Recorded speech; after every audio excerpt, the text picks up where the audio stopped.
అందరికీ నమస్తే. నేను మీ శారదని. Welcome to Sharada's channel. ఇవాల్టి స్పెషల్ రెసిపీ ఈ సీజన్లో దొరికే ఉసిరికాయలతో కాస్త వగరుగా, కాస్త పుల్లగా ఉండే ఈ కాయలతో కమ్మని పచ్చడి తయారు చేయండి. రుచి జన్మలో మర్చిపోలేం. అంత బాగుంటుంది. వేడి వేడి అన్నంలోకి ఒక్క స్పూను పచ్చడి వేసుకొని కలుపుకొని తింటుంటే జన్మకి ఇది చాలు కదా అని అనిపిస్తుందండి. అంత బాగుంటుంది. ఒక్కసారి ట్రై చేయండి. మరి ఆలస్యం చేయకుండా తయారీ విధానం చూద్దామండి. ముందుగా మార్కెట్ నుంచి తీసుకువచ్చినటువంటి ఉసిరికాయలను చక్కగా శుభ్రం చేసి తడి లేకుండా చూసుకోవాలండి. తర్వాత చాకు సహాయంతో చిన్న చిన్న ముక్కలుగా ఇక్కడ నేను చూపించిన విధంగా కట్ చేసుకుంటే సరిపోతుంది. అంటే కాస్త ఓపికగా చేసుకోవాలండి.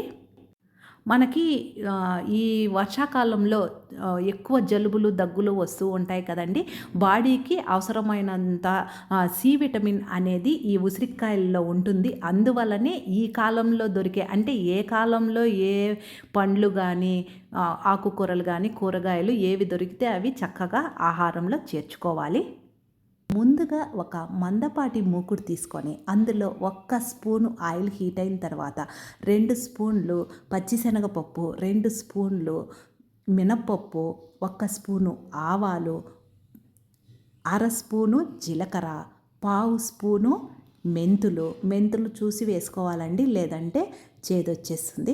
చక్కగా ఇవన్నీ మీడియం ఫ్లేమ్లోనే మంచి సువాసన వస్తుంది. అప్పటి వరకు ఇలా వేయించుకున్న తరువాత ఇందులో తుంచినటువంటి పచ్చిమిర్చి ముక్కలు వేసుకోవాలి. పచ్చిమిర్చి ముక్కలు వేసుకున్న తర్వాత అందులో పచ్చిదనం పోయేంత వరకు వేయించుకొని ఇందులోనే ఎండుమిర్చి ముక్కలు కూడా వేసుకోవాలి. ఒక్కసారి మీరు ఏ పచ్చడైనా పచ్చిమిర్చి ఎండుమిర్చి 2 కలిపి చేయండి. సూపర్గా ఉంటుంది రుచి అనేది. ఎండుమిర్చి ముక్కలు వేసిన తర్వాత కూడా మీడియం ఫ్లేమ్లోనే ఇలా కలుపుకుంటూ వేయించుకొని ఇందులో 2 స్పూన్లు తెల్ల నువ్వులు కానీ నల్ల నువ్వులు కానీ వేసుకోవాలి. ఇవన్నీ పప్పులు నువ్వులు వేసుకున్నందువలన ఈ ఉసిరికాయ పచ్చడి అనేది చాలా రుచిగా వస్తుందండి. నువ్వులు అనేవి చిటపటం అనే శబ్దం వస్తూ మంచి సువాసన వస్తుంది. అప్పటి వరకు వేయించుకొని తర్వాత ఇవన్నీ ఒక ప్లేట్లోకి తీసేసుకుందాం. ఇలా తరువాత అదే మూకుల్లో 1 స్పూను ఆయిల్ వేసుకొని ముందు మనం క్లీన్ చేసి కట్ చేసి పెట్టుకున్నటువంటి ఉసిరికాయ ముక్కలు వేసుకోవాలి. ఉసిరికాయ ముక్కలు వేసుకున్న తరువాత కాస్త పసుపు, కాస్త కొత్తిమీర కాడలతో సహా తుంచి వేసుకుంటే సరిపోతుంది. 2-3 రెమ్మల కరివేపాకు, 2-3 గింజలంతా చింతపండు మొత్తం వేసుకొని చక్కగా ఒక్కసారి కలిపి మూత పెట్టి మగ్గించుకోవాలండి. మూత పెట్టడం వలన మొక్క అనేది త్వరగా మగ్గుతుంది. మధ్య మధ్యలో మూత తీసి కలుపుకుంటూ ఉండాలండి, లేదంటే అడుగంటిపోతుంది. నాకైతే 6-7 నిమిషాలు పట్టిందండి ముక్క అనేది మెత్తబడడానికి. మెత్తబడేంత వరకు వేయించుకుంటే సరిపోతుంది. ఎక్కువ వేగనవసరం లేదు. ఎక్కువ వేయించుకుంటే పచ్చడి అనేది రుచి మారిపోతుంది. స్టవ్ ఆఫ్ చేసి చల్లారిన తర్వాత ఒక తడి లేనటువంటి మిక్సీ జార్ తీసుకొని ముందు మనం వేయించి పెట్టుకున్నటువంటి పప్పులన్నీ ఉన్నాయి కదండి, పచ్చిమిర్చి, ఎండుమిర్చి, పప్పులు, నువ్వులు అన్నీ ఒక్కసారిగా వేసుకొని రుచికి తగినంత రాళ్ళ ఉప్పు, ఇలాంటి పచ్చళ్ళల్లో రాళ్ళ ఉప్పు వేసుకుంటే రుచి అనేది మరింతగా ఉంటుంది. ఒక్కసారి మిక్సీకి వేసుకొని స్పూన్ సహాయంతో మొత్తం కలిపి ముందు మనం వేయించి పెట్టుకున్నటువంటి ఉసిరికాయ ముక్కలు ఉన్నాయి కదండి, ఆ ముక్కలు మొత్తం ఇందులో వేసుకోవాలి. పచ్చడి అనేది కాస్త గట్టిగా వస్తుంది కాబట్టి కొంచెం గోరువెచ్చటి నీళ్లు పోసుకుంటే సరిపోతుందండి.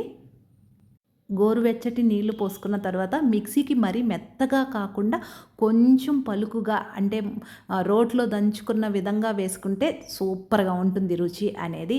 ఇలాగనే ఉపయోగించుకోవచ్చు. ఎక్కువ రోజులు ఉంటుంది కాబట్టి నేనైతే పోపు పెట్టుకుందాం అనుకుంటున్నానండి. పోపు కోసము అదే మూకుల్లో 2 లేదా 3 టేబుల్ స్పూన్స్ ఆయిల్ బాగా హీట్ అయిన తర్వాత పోపు దినుసులు పచ్చిశనగపప్పు, మినపప్పు, ఆవాలు, జీలకర్ర చక్కగా వేగిన తరువాత కాస్త కరివేపాకు కచ్చపచ్చగా దంచిన వెల్లుల్లి రెబ్బలు ఒక 10 నుంచి 12 వరకు దంచి వేసుకోవాలి.